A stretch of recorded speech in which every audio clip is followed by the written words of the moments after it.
Countries that fall short of these standards can be placed under what is known as increasing monitoring, which is commonly known as grey list. So basically, we'll be starting with the official event where the minister will be making this big announcement. For me, Dennis Manuel, will be back in a short.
This Tuesday on Sport Uncovered. Myself, even the president, we were accused of mismanagement of money. There was a lot of scandals for me because my training field also, it was not that super. People might think that we don't embrace change. No, we do.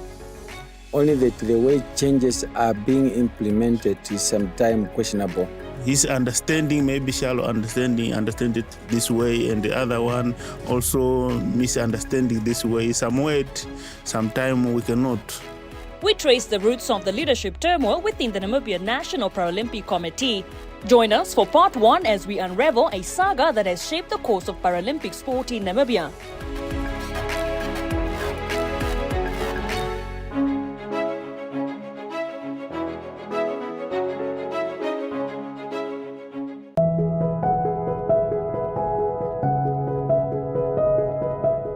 Depression, anxiety, stress, silence. Men, just like everybody else, face them every day, but too often alone. When was the last time you asked a man, "How are you?" Really? This June, Tupopiani tackles Men's Mental Health Awareness Month, only on NBC, your home channel.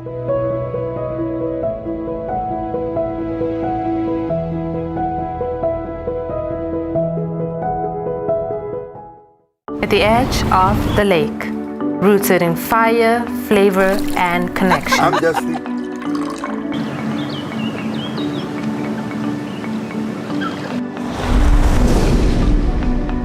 Where every meal has a rhythm. Some songs taste like home. These ingredients that are here, because we're trying to go as traditional, pastor and kleerling cuisine for ons Laafjelders. Don't touch that dial. At Lake Onep, food becomes memory. That's right. Yeah. Okay, as you can see, guys, this is the results that we are looking for. Meesterlijk, regtig waar. Daar dans 'n meisie wat net soos 'n veeprinses lyk. Met 'n glimlag so stralend begroet sy die hele gehoor. I cook, you play, where great food meets great music. For 3.5 decades, NBC has stood at the center of the moments that matter most. NBC has remained committed to bringing accurate, timely, and comprehensive coverage to audiences across the country. Through radio, television, and digital platforms, NBC has bridged distances, connected communities, and given a voice to people from all walks of life. Today, As NBC celebrates 35 years of service, it stands as a proud national institution. We celebrate the journalists, producers, technicians, presenters, managers, and support staff whose passion has kept the nation informed for generations. NBC at 35, capturing history, amplifying voices, connecting communities, and telling Namibia's story. Yesterday, today, tomorrow.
This Tuesday on Sport Uncovered. Myself, even the president, we were accused of mismanagement of money. There was a lot of scandals for me because my training field also, it was not that super. People might think that we don't embrace change. No, we do.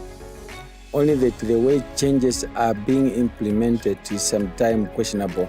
His understanding, maybe shallow understanding, understand it this way, and the other one also misunderstanding this way. Sometimes we cannot.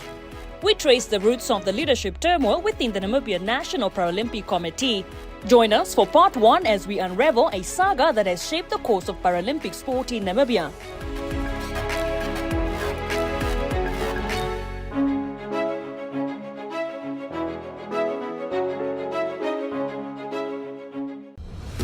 For 3.5 decades, NBC has stood at the center of the moments that matter most. NBC has remained committed to bringing accurate, timely, and comprehensive coverage to audiences across the country.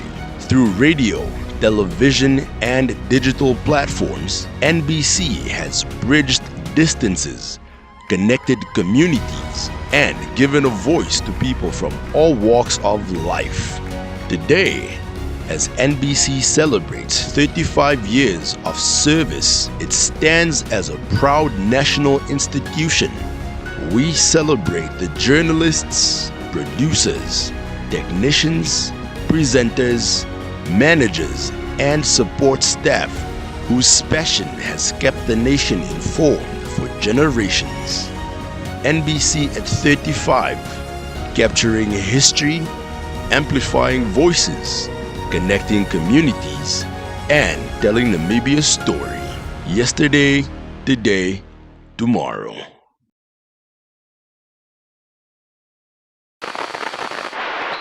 Happy 35th birthday, NBC. It's ours. Every story starts somewhere. Ours began in 1991. From the very beginning, we have carried one clear purpose: to inform, to entertain, and to inspire. From our early analog days to the digital future, we continue to build. We have been part of Namibia's journey, traveling across the vast landscapes of our country, telling the stories that connect us. We have captured the moments that matter, the joy, the pain, the culture, the heritage, and the history of a brave and resilient people. Through it all, one truth has remained constant: it's ours. NBC has been the bridge between home and the world. Through our news, our programs, our voices, and our people, we bring the world closer to Namibia and take Namibia closer to the world. Everywhere, every day. This is more than a birthday, it is a story of resilience.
Thank you, thank you.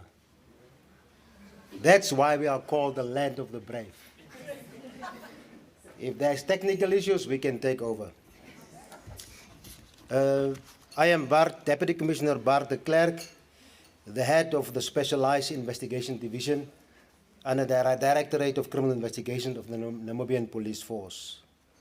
I also serve as a member of the Focal Committee, and it is my profound honor and privilege to be the Master of Ceremonies for this event and also to give an opening and welcoming remarks. Honorable Minister of Finance, Mrs. Erika Shifuda, the Governor of the Bank of Namibia and Chairperson of the Countering the Finance of Terrorism and the Countering Proliferation of Financing Council, Mr. Abson Wanguta, Director of the Financial Intelligence Center in his absence and duly represented here by Mr. Gerrit Eyman, the General Manager,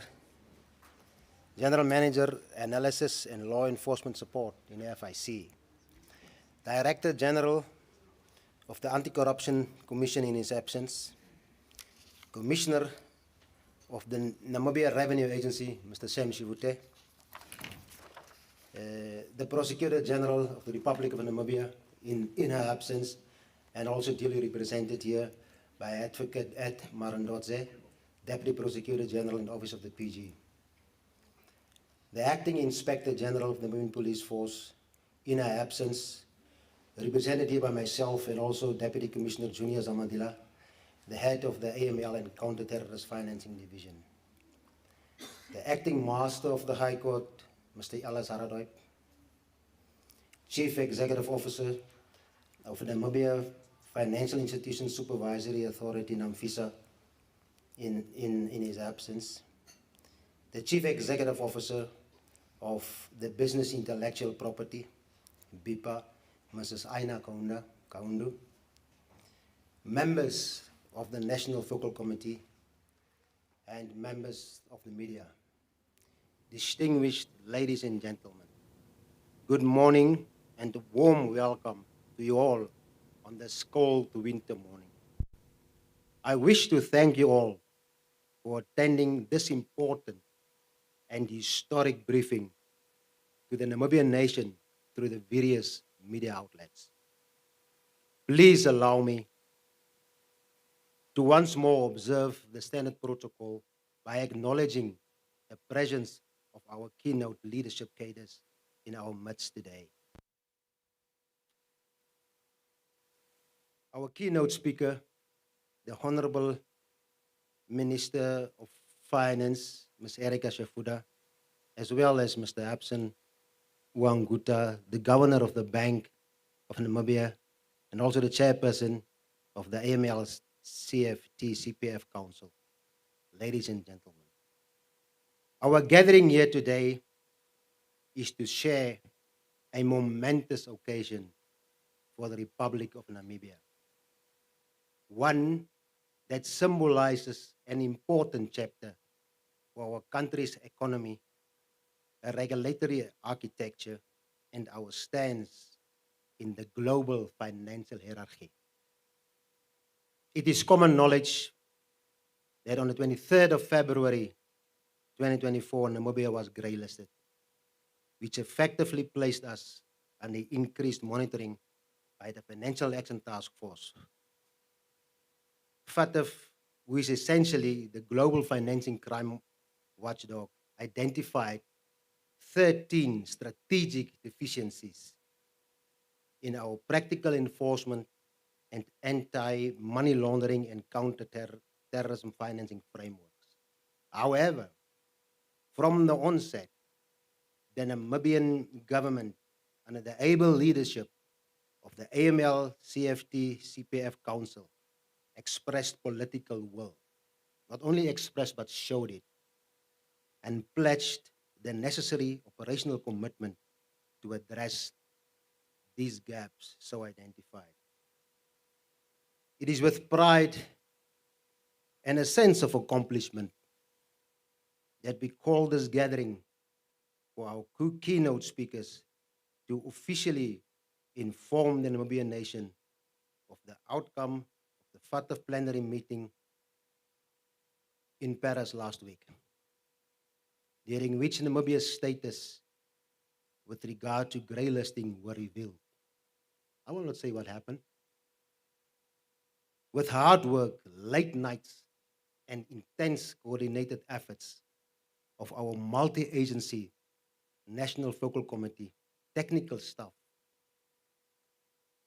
our financial institutions, and the strategic guidance of the Council, we strive to work towards addressing all those 13 action items within the given time frame.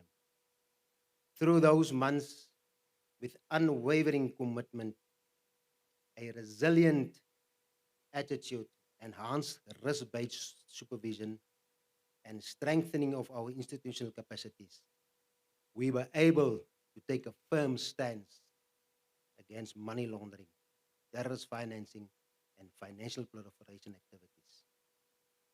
The ultimate goal was to significantly boost global investor confidence, to reduce compliance costs for our financial sectors, and to secure Namibia's rightful place as a secure, transparent, and competitive hub for international capital. Mr. Brian Asap, in his absence, thank you for your remarkable leadership in steering this ship with a firm hand through troubled waters, and troubled waters it was. I will fail in my duty if I don't acknowledge the efforts of the Iron Lady. You will know who it is.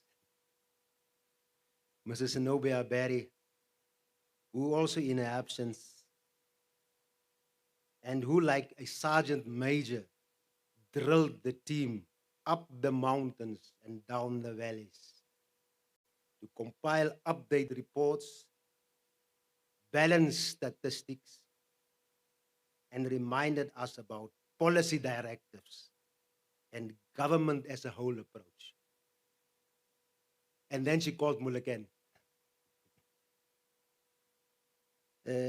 I also want to express a special recognition to Ms. Leonie Dan, the first substantive head of the FIC, who laid the groundwork with the inception of FIC to ensure that we could face these challenges.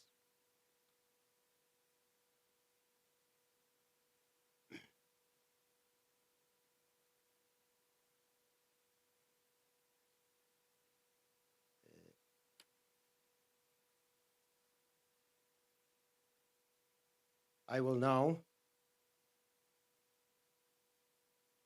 I got a little bit mixed up here with my papers, just a moment.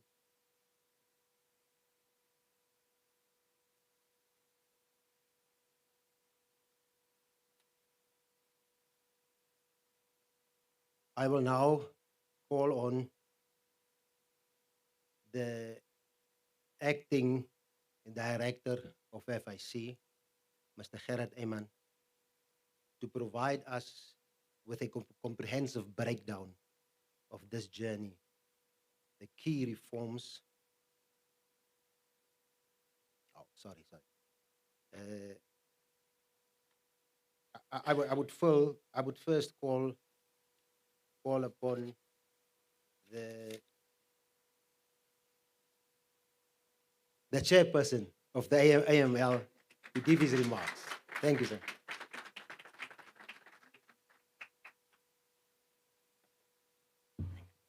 Thank you, Deputy Commissioner. So, Director of Ceremonies, Deputy Commissioner, the Clerk,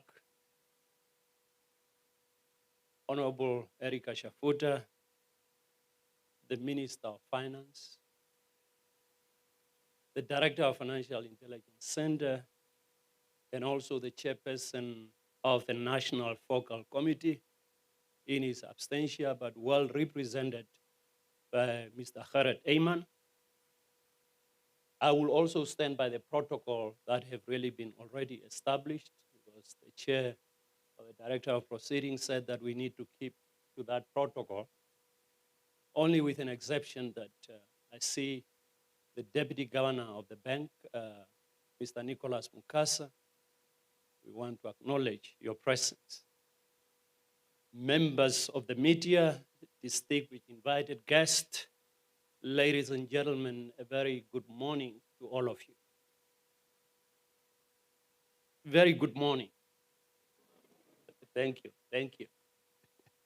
No, it is indeed my honor to address you today in my capacity as a chairperson of the AML-CFT Council and also as the governor of the bank. Today marks a very successful conclusion of one of the most significant financial governance reform efforts undertaken by our country in recent years. Namibia's exit from FATF grey list is a significant national milestone that reflects our commitment to safeguarding the integrity of the financial system and strengthen confidence in our economy. In my remarks, I will reflect on the role of AML-CFT Council and also the significance of this milestone for our Namibia financial system and economy as a whole. Ladies and gentlemen, AML-CFT Council is a statutory body mandated to provide strategic policy direction. They provide oversight, they provide coordination across Namibia anti-money laundering, counter-terrorist financing, and counter-proliferation financing framework. That role of the Council became especially important after the adoption of Namibia Mutual Evaluation Report of 2022. The findings of the report required the country to move swiftly from assessment to action. But more importantly, the response had to be coordinated. No single institution could address the issue alone. When Namibia was grey listed, the country faced a clear challenge. We had to demonstrate not only that our laws and policies met international standard, but they were being effectively implemented as well. That's what we needed to demonstrate. The Council, therefore, served as a platform for unprecedented coordination across government, regulatory authorities, law enforcement agencies, supervisory bodies, the Financial Intelligence Center, the Prosecutor General's Office, reporting institutions, and private sector stakeholders. It supported policy and legislative alignment, encouraged institutional accountability, and kept attention on the evidence required to demonstrate progress. Ladies and gentlemen, one of the most important lessons from this process is that financial integrity requires a whole of government approach. Weaknesses in one part of the system can easily affect confidence in the entire framework. Strong laws alone are not sufficient if implementation is weak. Effective supervision alone is not sufficient if suspicious activity is not properly analyzed, or they are investigated, or even acted upon. Success depends on coordination, on accountability, on sustained commitment across all our institutions. This is why Council oversight role remains important beyond today's announcement.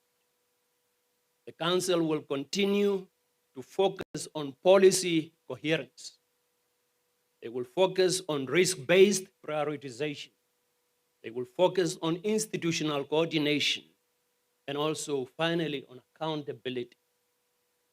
The aim of the Council is not really to duplicate the work of the competent authorities.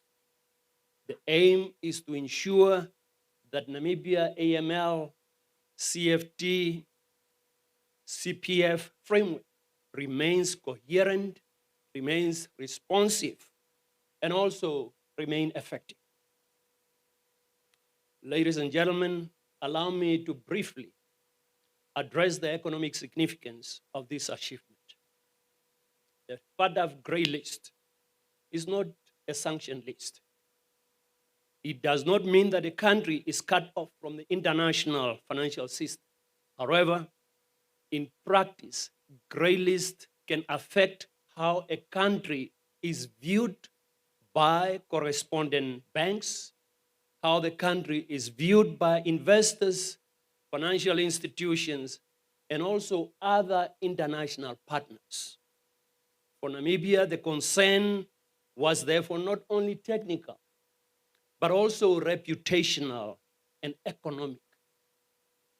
Grey listing can result in an increased scrutiny, longer transactions, processing times, higher compliance costs, and greater caution by international counterparties. Addressing these challenges was very critical to protecting Namibia access to global financial markets, supporting trade and investment, and ensuring that our financial system remain trusted by international partners. Our exit from the grey list, therefore, reinforces Namibia standing as a credible, transparent, and responsible participant in the global financial system, and confirm that the country has taken the necessary corrective actions. At the same time, we must be very clear and responsible in how we communicate this achievement. Exiting the grey list does not mean that financial crime risks have disappeared. The responsibility now is to sustain and deepen the progress that we are celebrating today.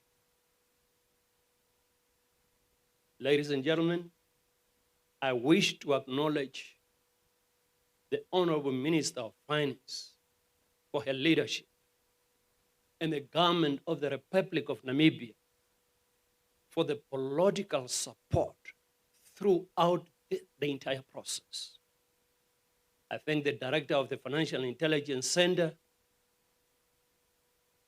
Dr. Brian Isep, and the FIC team for leading the technical coordination and maintaining the momentum during a demanding period. I also recognize the head of institutions represented here, particularly those that are on AML CFT Council, the National Focal Point Committee, the competent authorities, reporting institutions, and technical partners whose work contributed to this outcome that we are celebrating today. Today's announcement demonstrates that Namibia can achieve when institutions unite behind a common national purpose. It is an evidence that strong governance, effective coordination, and collective commitment can deliver results that strengthen our country's standing in the international community. It strengthens confidence in Namibia financial integrity framework and remind us that sound economic governance and financial crime prevention are closely connected. On behalf of the AML CFT Council, I congratulate all institutions and officials who contributed to this national achievement. While we celebrate this achievement today, we also recognize that safeguarding financial integrity is a continuous responsibility. The standard that we have achieved must now become the standard that we need to sustain moving forward. Let us build on this achievement, continue protecting the integrity of the Namibian financial system, and ensure that Namibia remains trusted, remains resilient, and respected internationally. I'm already hearing good news that at that platform, the doors are just opening, be given free entry even to some of the platform where we are not supposed to be. But because of your hard work and what you have really demonstrated, it's giving us that kind of accolades. With this, I thank you.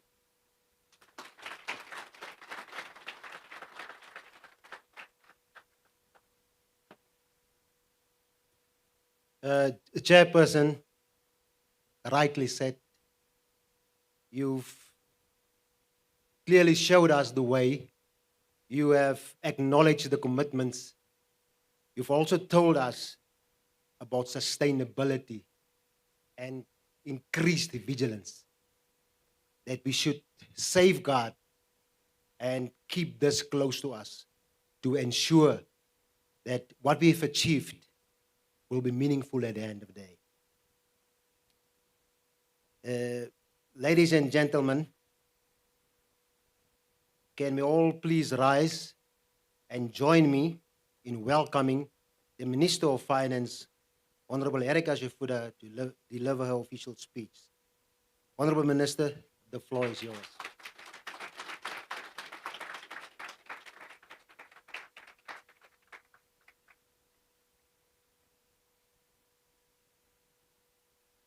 Oh, please be seated. The Deputy Commissioner likes to make people standing. I do not know why.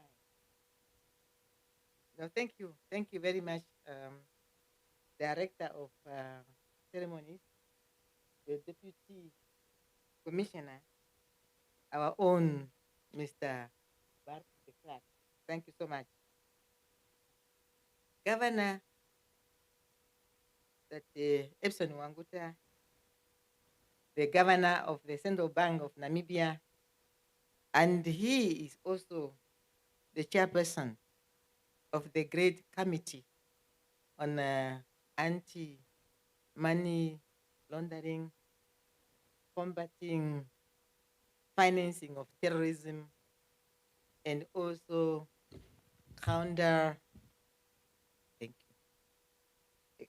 combating the proliferation financing. I also want to acknowledge in absence our hardworking Director of the Financial Intelligence Center, Dr. Brian Asab, who is duly represented by another able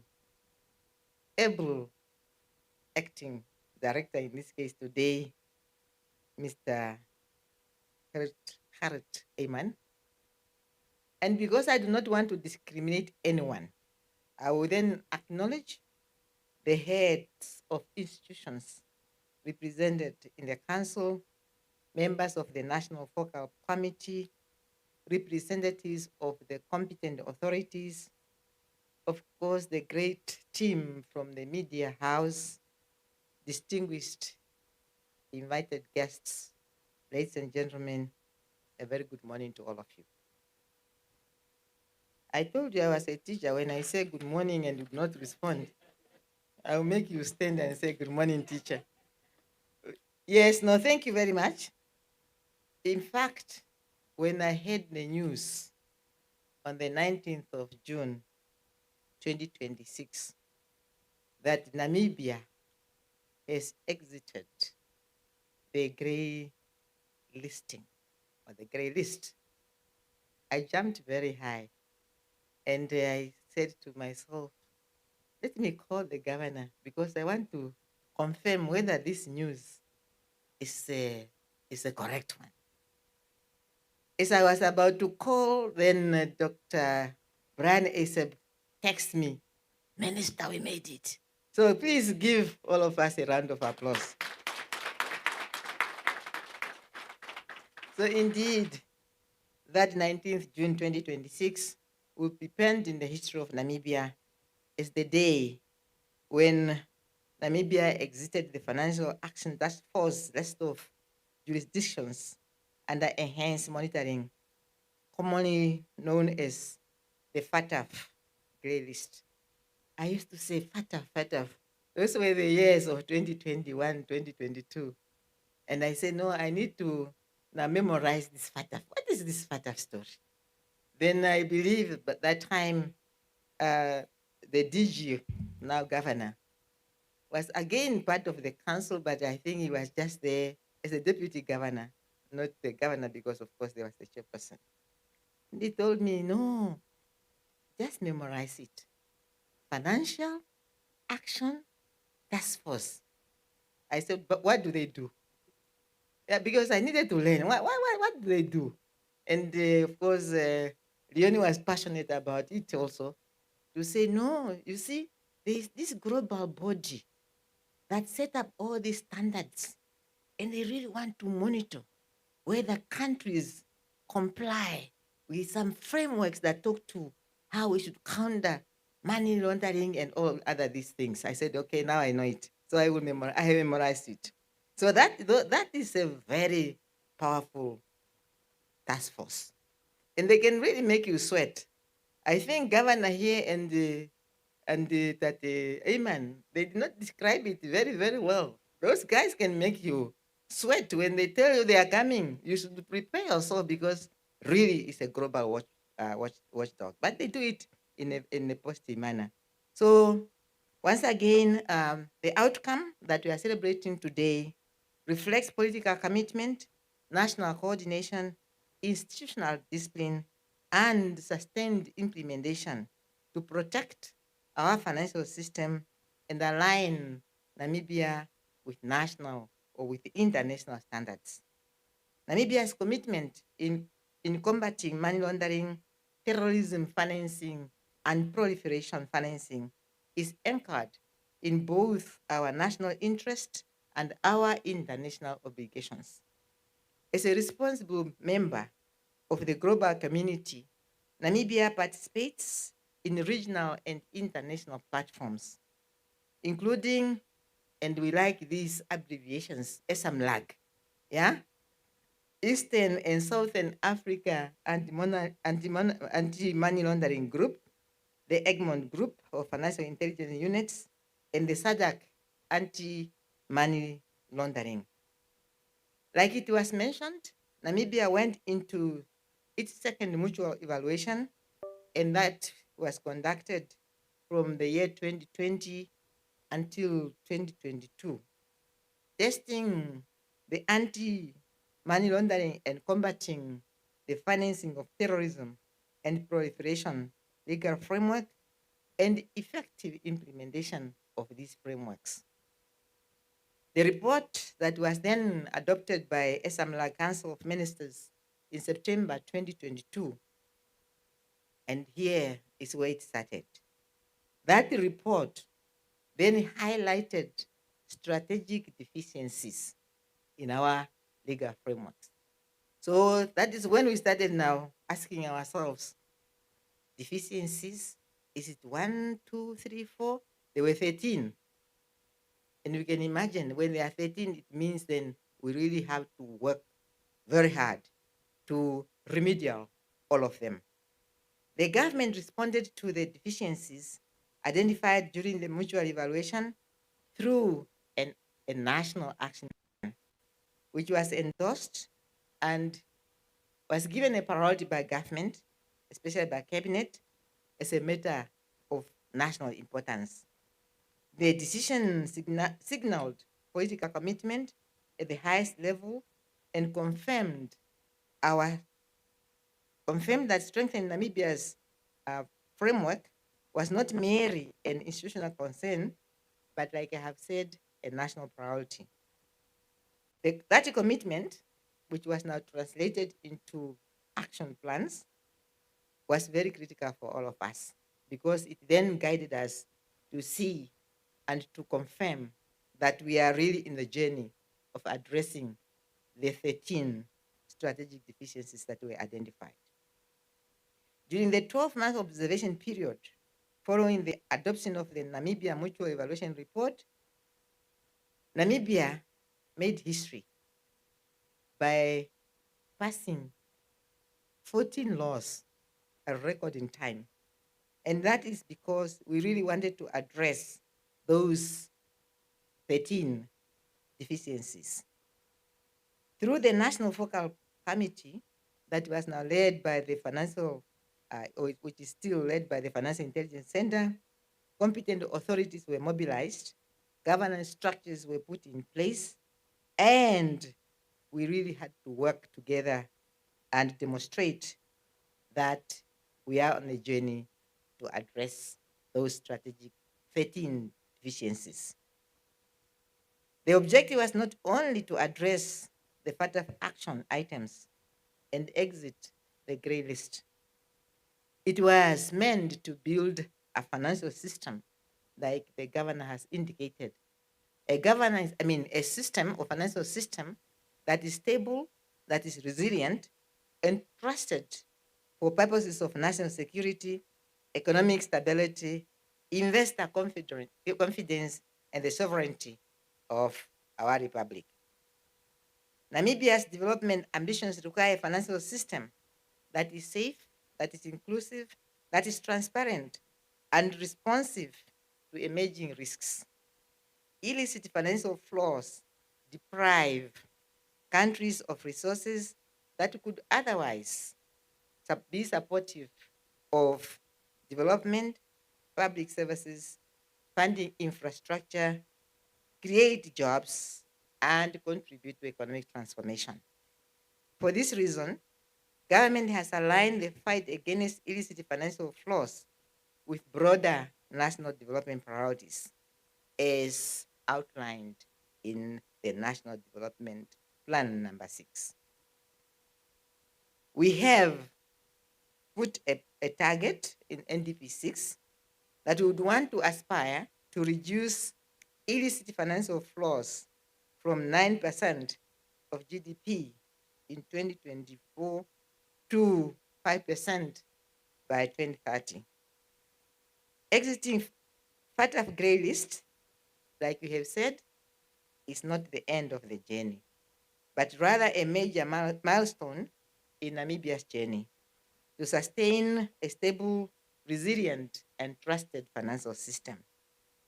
In this regard, Namibia will continue to implement the reforms that we have started, and we are going to do that with discipline, avoid complacency, and maintain systems, resources, and controls that enabled us to attain this achievement.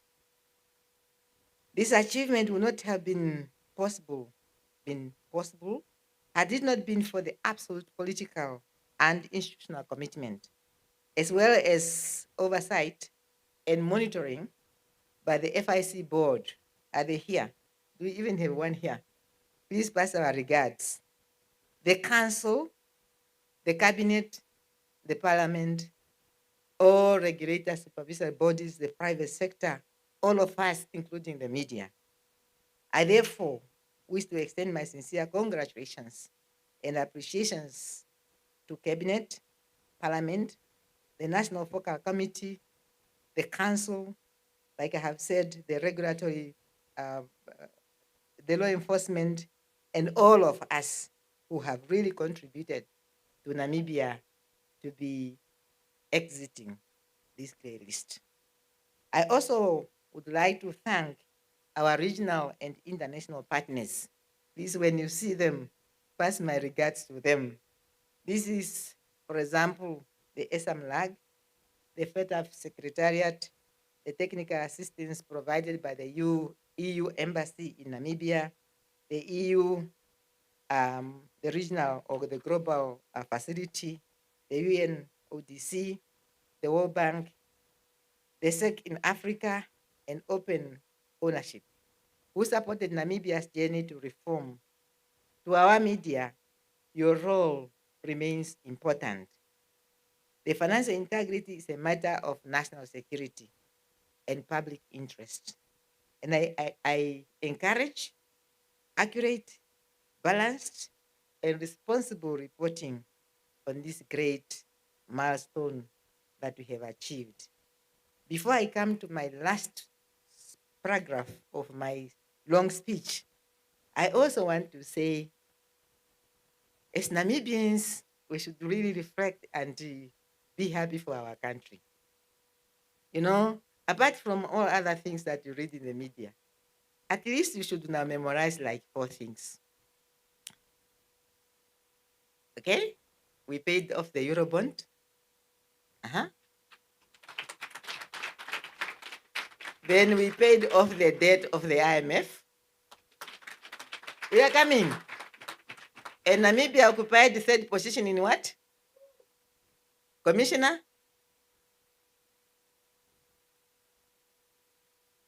Yes. We moved from position number 15 to position number 3, right? And today we are celebrating what? What else do we need as Namibians? Congratulations, Namibia and Namibians. We will make it, and we will continue to make it. Finally, Namibia's exit from the grey list should give us confidence, but not complacency. Let it serve as an example of what we can achieve as Namibians when our institutions, when all of us work together in pursuit of a national purpose. Thank you so much.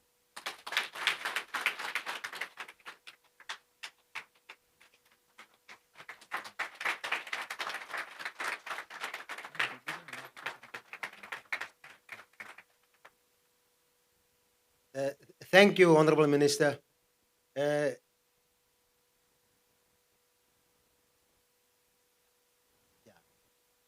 I was informed that the minister have to leave us now for Parliament. So for the cabinet meeting, can we all please, Honorable Shefuda, I'm from the uniformed force. When there's a senior inside here and she make a move, I have to tell them to stand up. So my apologies, but I have to do it. So we will now excuse you, Honorable Minister.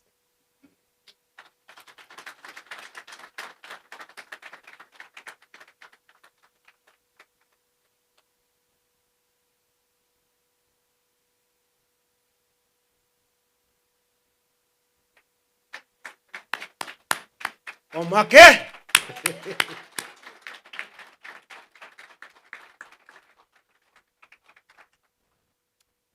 There you have it. It's all being said. We've paid up our debts. I heard you talked about resources. So law enforcement agencies just know that this financial year will be showered with resources to effectively fight anti-money laundering and terrorist financing. To provide us with a comprehensive breakdown of this journey, the key reforms implemented, and the strategic roadmap to ensure Namibia sustain these high international standards. It is now my pleasure to invite Mr. Gerrit Eyman on behalf of the Director of FIC to the podium. Thank you, Mr. Eyman.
You can sit down.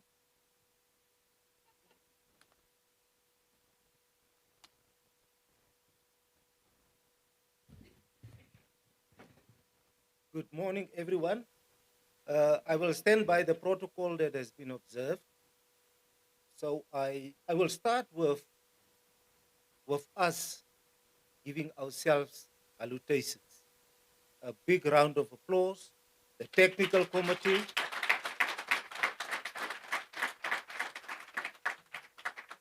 the heads of institutions. It was a roller coaster. You were inside it. We are laughing today.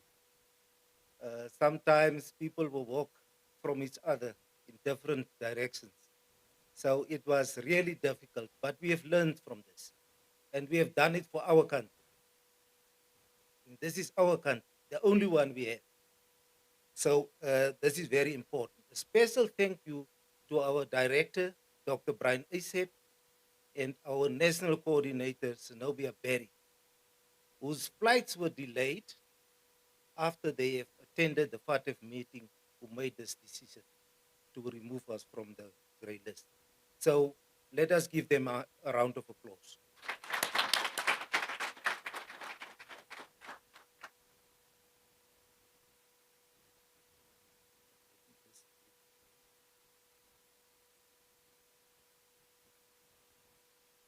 So as you all know now, my name is Gerard Eyman. I am officially the General Manager for Analysis and Law Enforcement Support in the FIC. I'm currently acting in the absence of Dr. Brian Isep, who's the substantive director. So I'll be going through the journey, just highlights. The media will receive media packs after this event, which includes all the speeches, the presentation, everything that you would need to write a good story about Namibia. Because this is a good story. No question about that. So we have even prepared acronyms and abbreviations for you. If you come across abbreviation, you will exactly know. You don't need to call anybody. We have done that for you. Now, we started off with a mutual evaluation process in 2020. So where we have FATF, other countries, peer countries in the region who assessed us for technical compliance. Now that is now to say that our laws are there, it's correct, it's subscribed to the standards that were issued by FATF. So, and before that, prior to that, I think our last evaluation was in 2005. And we did very poorly in terms of, there was no real law. We have just started the FIC and so on. So the mutual evaluation report was adopted in September 2022 by the Council of Ministers of ESAMLA, Eastern and Southern African Anti-Money Laundering Group. So that's a big name. So we went then into an observation period of 12 months. Time given by the FATF to address these deficiencies. We had started in the mutual evaluation with 72 action items, 72. And in the 12 months, we addressed 53 of them. So that was a great achievement. Now, that was not possible without the partnership of our Namibian government, of our stakeholders, law enforcement agencies, and competent authorities. And most of all, the coordination within the National Focal Committee. Now, the National Focal Committee was established. It was the director of the Financial Intelligence Center was appointed as the chair. So Namibia, since November 2024, submitted post-observation period reports. 9 laws were amended, and 4 new laws were brought onto the books. So we addressed 59 and not 53 out of the 72, and the remaining deficiencies, they become now from this process of the FATF that we remained with after that 12-month period. So we had timeline until May 2026. Already in November 2025 and February 2026, we have completed the action plan. Now we have submitted 5 reports to the FATF, 1 voluntary report and 4 mandatory reports. So we reported 3-month cycles. So that is now statistics, updates on what agencies has done in terms of human resources, capacity building, training, and so on, structures. So that was very much important. So on the 19th of June, we exited the grey list. Now, and this is where we are today in terms of celebrating this achievement. Now, I will talk about the immediate outcomes. There are certain outcomes that was expected from the FATF that we need to reach. And we call it IOs, immediate outcomes. How they are 3, 6, 7, and 9. That covers now the 13 items. So the core message here is that under IO3, supervision and sanctions relating to the FIC and NAMIBIA. So they strengthened their capacity because that was a requirement, applied risk-based supervision, and embedded credible sanctions to correct non-compliance and sustain behavior change. To change the behavior of accountable institutions, reporting institutions, to better protect. We have a robust system in protecting the financial system. So there were some actions. The FIC increased supervisory resources, built 3 risk-based supervisory tools, and launched an automated supervisory risk management system. Now that is in the May, because that was a challenge. We had challenges with human resources. We used IT to overcome that problem. Technical resources. So the FIC completed the previous year's 6-year supervisory cycle and began a new risk-based supervisory cycle, prioritizing high-risk entities. But it does not just stay with high-risk entities. You also have the low-risk entities and the medium-risk entities, which is then monitored while you are concentrating on the high-risk. So the FIC imposed over 300 sanctions across banking and non-banking institutions. The FIC new risk-based cycle runs from 1st November 2024 to 31st October 2030. And automation support this. So the automation supported that almost 90% of the manual work that was done was taken away. We can really concentrate on the high-risk issues. So I'll not go through the whole presentation. It will be made available. I just touched on the highlights. Now, IO4 is inspections and outreach, enhanced due diligence, beneficial ownership, political influencing persons, and targeted financial sanctions compliance. The core message here is the FIC and NAMIBIA embedded enhanced due diligence, beneficial ownership, politically influenced persons, and TFS, targeted financial sanctions checks, into inspections. So that forms a standard of the inspection execution. Outreach and guidance, improving practical compliance and sustaining these obligations through risk-based supervisory plans.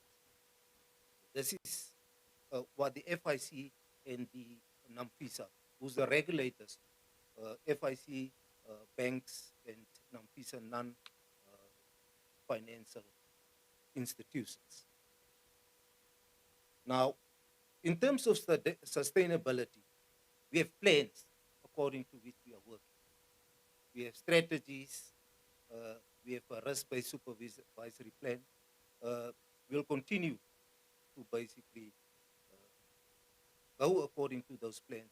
And continue with outreach programs, training, and communication. So we have also a stakeholder plan that we make sure that everybody that needs to know something know that information. Beneficial ownership, IO 5. We must give a hand to a BIPA and the Master of the High Court. It was challenging. It was challenging. This was one of the biggest challenges, in my view, that we had. But we came through for this country.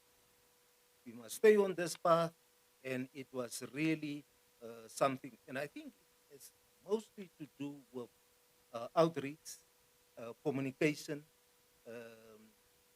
relaxing some of the challenges that our business communities had. Yeah, so information requirements embedded in registration, amendments, and annual reports, and new applications. That is where it starts.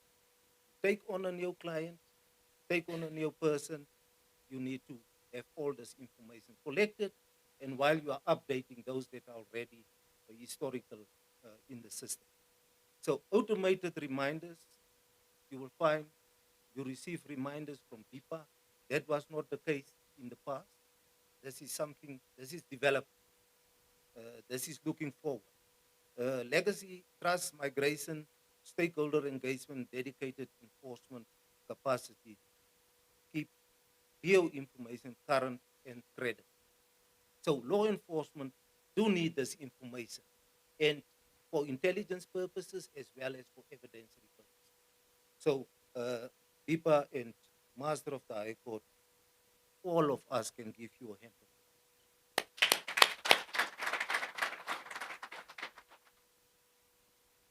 Now, I will not congratulate the FIC.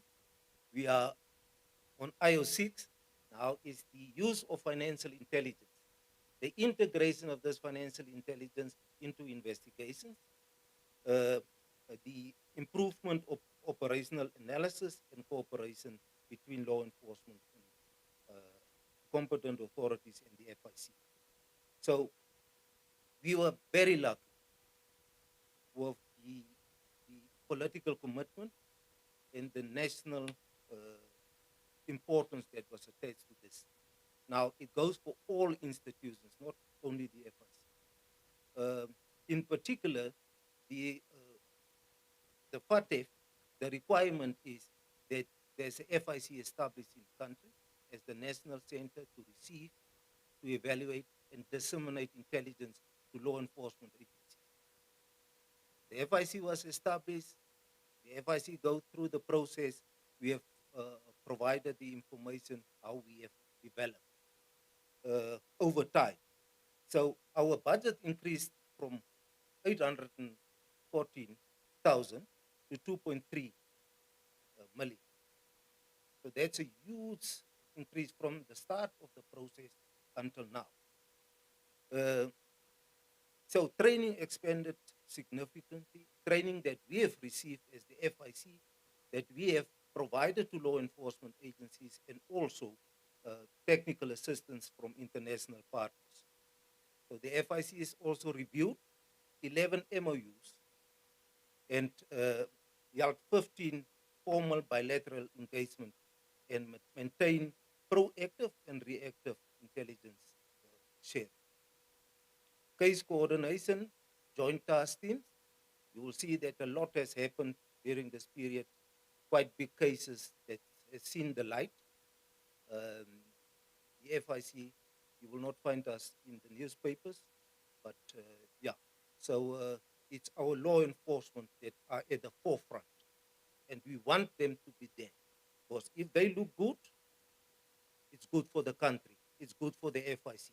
Because the intelligence from the FIC is being used, integrated into financial investigations. So intelligence disseminations increased from 260, or doubled, in 2023 to 412 in 2025.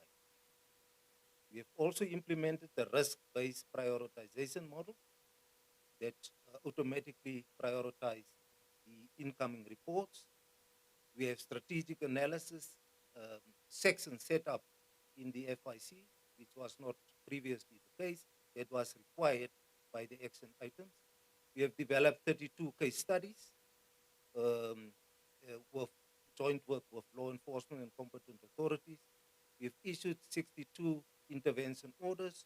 Now, intervention orders is an administrative intervention that the FIC can issue in terms of Section 42 of the Financial Intelligence Act, restricting a bank account to allow for inquiries by law enforcement and drafting of papers by the prosecutor general.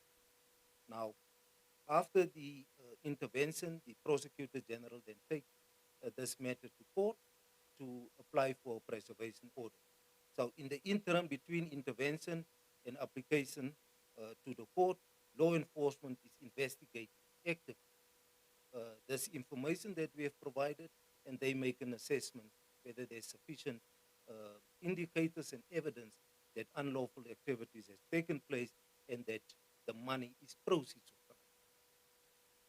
So we have also recovered with the NAMRA also recovered with the assistance of FIC intelligence over 147 million in this period. So, like I said, we have strategies, we have policies. We must maintain these policies, and we must recruit those posts that have been approved at different levels during this process. Some of them have been recruited, others are still in the process. We must keep our MOUs current. We must make sure that it serves the need of our institutions of Namibia to stay ahead of this curve. We continue joint task teams where law enforcement basically come together in one room and brought about its different expertise. Sustain cross-agency training. So whenever there's a training, make sure that your counterpart of who you are working is also trained. Now, IO7, this was also a very critical element.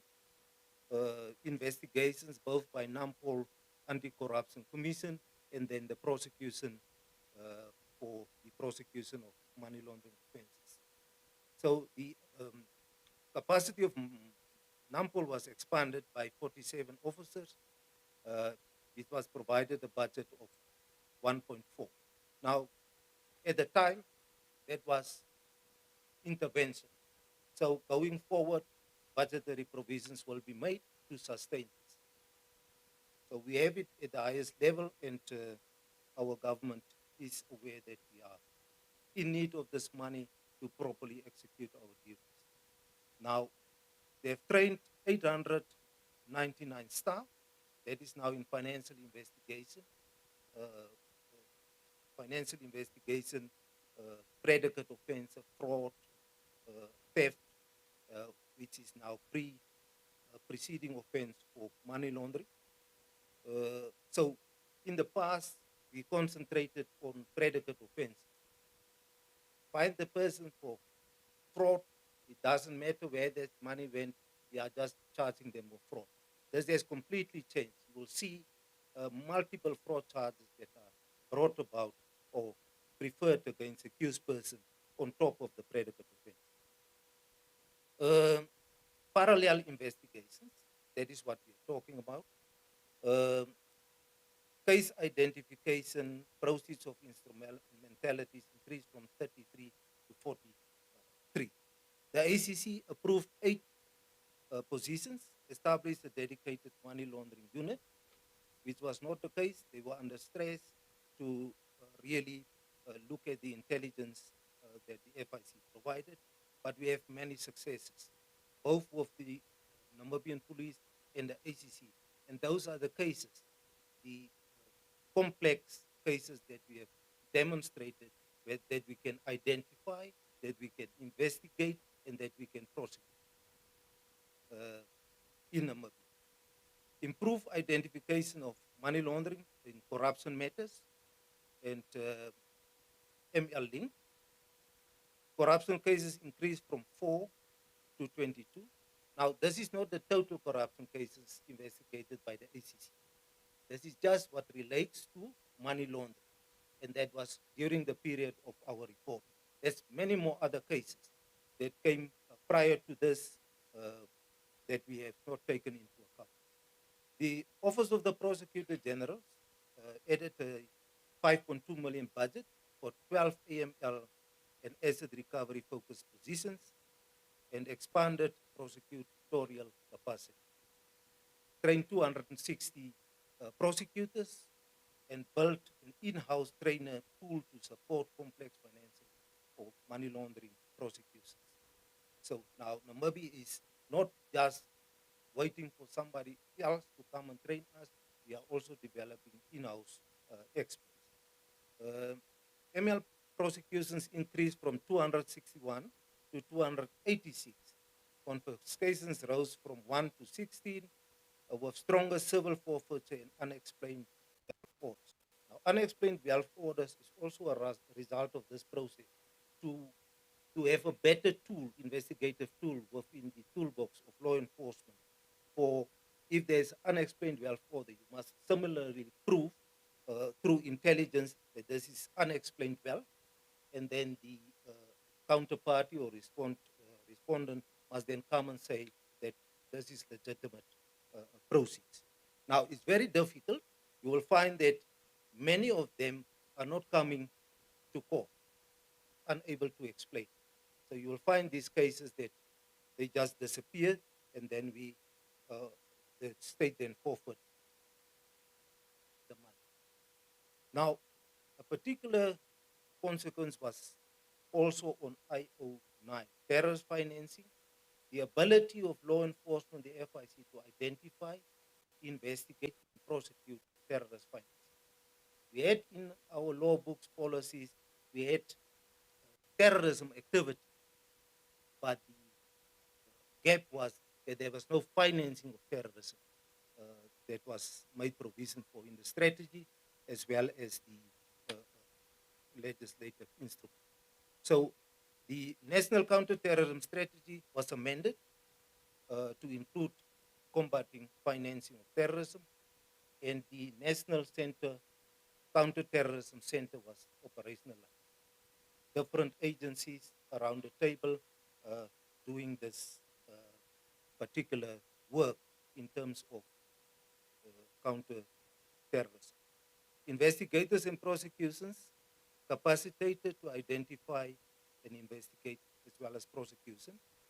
Financial and human resources increased for the identification, detection, and investigation and prosecution of this. Now, what have we achieved? You will also recall that there was newspaper articles, newspaper reported of cases that are currently before court. One of probably the first cases on financing of terrorism that is currently before court. We have identified other individuals of interest and entities, and some cases were also. So there's a proof structure in the terrorism sphere, within law enforcement and competent authorities. We need to sustain training, analytical training, and operational intelligence, keep coordinating measures or coordination measures active and responsive to TF, emerging TF threats. So this is my presentation. As I said, it's a mouthful. You will have this media pack. You can study it. You can still come back to the FIC for further information. There will also be chances for interviews. We also have our annual report launch on Thursday. We'll also have this topic on the table. So you also have an opportunity to basically ask questions there and any follow-up questions. This is a national event. This is information that we need to get through, not only for the complying public or businesses, but also for the criminals, that we are busy with them. Even sometimes they will not see us being busy with them. Sometimes these things are requiring covert covert. Otherwise, you might warn them. It might defeat the purpose of investigation. So, for the public, please bear with us. Or if there's something in the newspaper, probably law enforcement knows about it and it's working on it. So it's not, I sometimes work. What is the FIC doing? What is the ACC doing? What is NAMPOL doing? We are doing our work. That's why we are at this point now. We are committed to that. So with that, I will then step off this presentation and I will hand back to the program director. Thank you.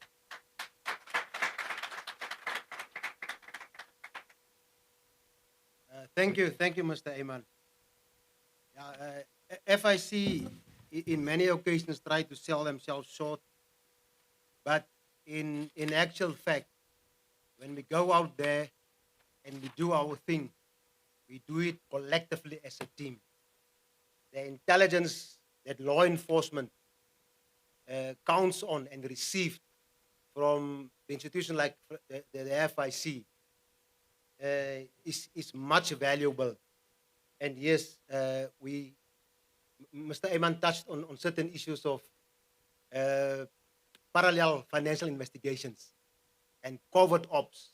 Yes, we deploy specialized investigative techniques to identify assets, to identify those individuals and syndicates involved in money laundering and terrorist financing activities. During this period, the National Focal Committee, we grew a very tight-knit family. And we are just a call away.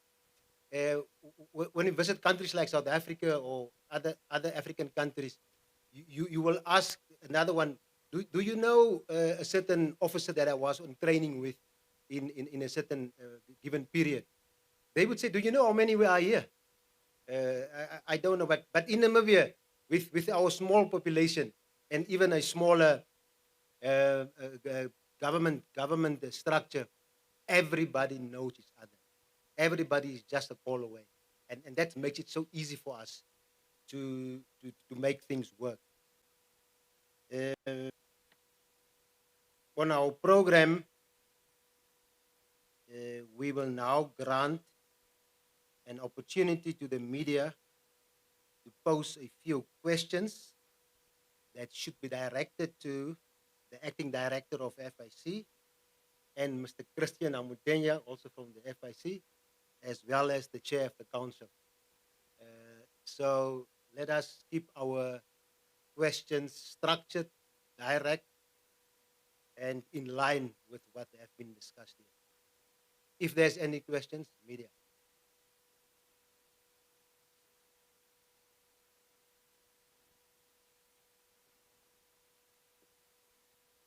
Any questions from the media?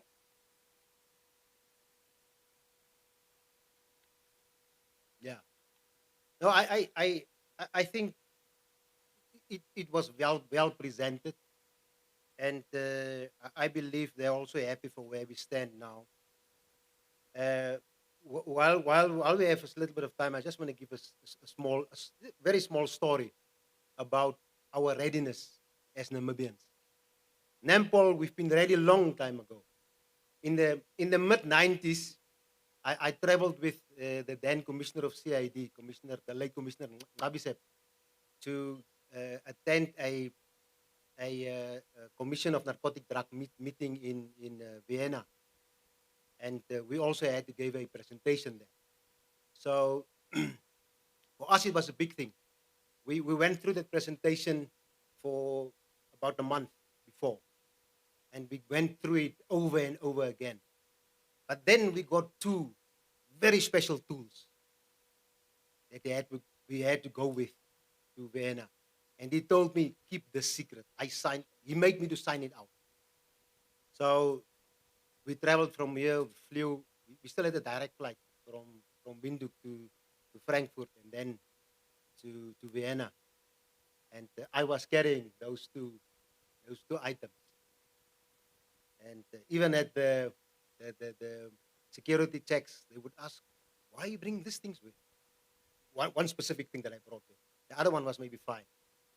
And then sitting in the meeting, the ambassador, the permanent, the ambassador was also there, as well as the staff from the embassy. And just before the break, just after the break, we would have had a chance to give our presentation. And as these people, others presenters went up, we didn't saw them having the stuff that we had. So Commissioner Ngabisep was whispering in my ear, we're the only ones having those things. We are up there, Namibia is up there. So during this break session, Colin Namulambo, also from the embassy, was also in the embassy in Vienna, asked me, are you guys ready? Can I have your presentation so I can give it to the people up there? I said, yes, I have it with me here. And he asked, where is it? So I took out this bag. So I had my projector. We took a projector from Namibia to Vienna. Those times we didn't know about USBs. So luckily we had some time to put our presentation in a USB before we go and present there. So we've been ready a long time ago, technically also. To bring a closing to this important event, I would now call upon Advocate Edios Marandodze on behalf of the Prosecutor General of Namibia to make some closing remarks. Advocate.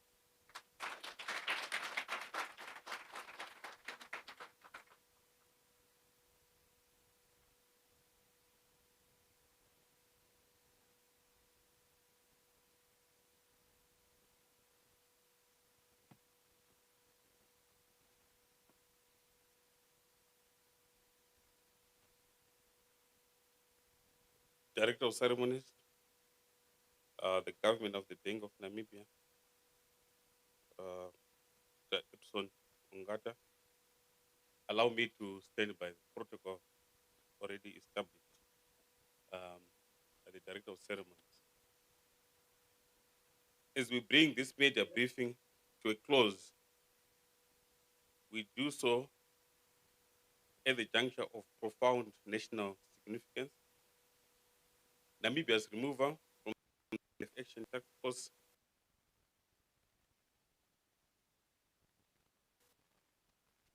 milestone.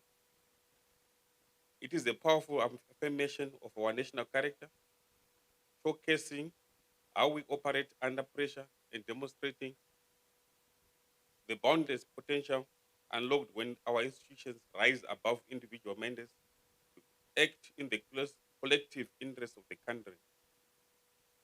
This was a journey that tested the institutional fortitude, depth of cooperation, and the resilience of our nation. It challenged our resolve, our institutional discipline, and our collective capacity to translate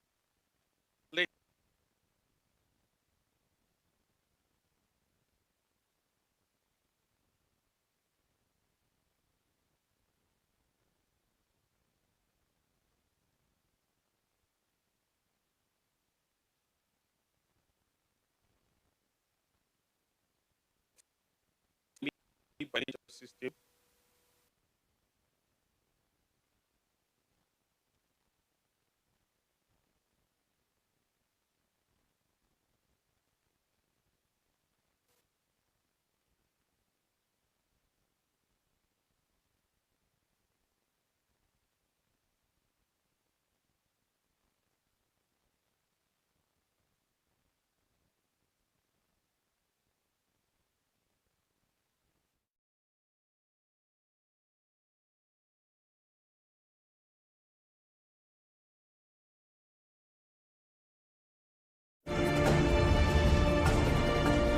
This is NBC One.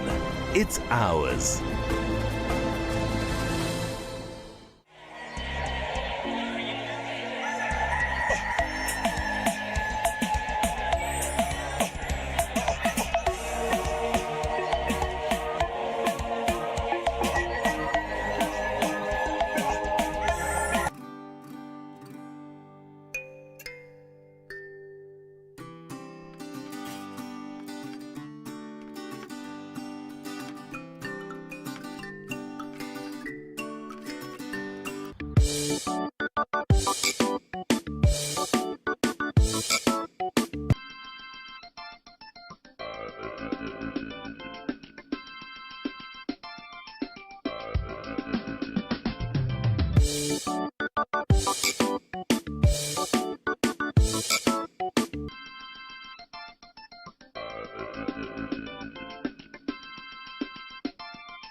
Vele wenza into yakho wena. Ephule ikhata lofa. Sishaya inhloko ba. Nova yakhafulela. Bathelaphi. Wena ukhomba bida. Bathelaphi.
I have to apologize for that small technical glitch for switching the two anthems.